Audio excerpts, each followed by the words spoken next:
পনির ভাই আসসালামু আলাইকুম। বালু আইছে আপনার ও তারা বালু দিয়া গেছে যে আপনার হামিদর তারা রোদ হুকা তারা কাম কাজ করে।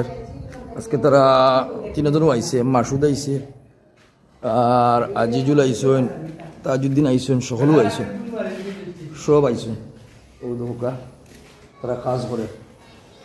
ওইলা তাজউদ্দিন, ওইলা আজিজুল আর ওর দেখার চেয়ে একটু বেশি কাম করে তারা। সিলিঙ্গ মাল লাগাইছে তারা। আর গতকালকের কাম তো দেখলাম ওই যে স্বতঃস্ফূর্তভাবে খুব সুন্দর করে করছে। কর্নার ওনার শো এই সাইড এবারে ওখান মোটামুটি ওর দেখার চেয়ে বেশি কাম করে তারা। দেখা যাও কী তো হয়। সকাল থেকে এই পর্যন্ত লাঞ্চ টাইম ব্রেক মারিয়া তারা কাম করছে। এই পর্যন্ত তখন আগুয়েছে আর কি। খুব সুন্দর কাম চলে আলহামদুলিল্লাহ, আল্লাহর অশেষ মেহরবানি। মাসুদ আইসুন তার ভালো থাকুক পনির ভাই। আসসালামু আলাইকুম ওয়া রাহমাতুল্লাহি ওয়া বারাকাতুহু।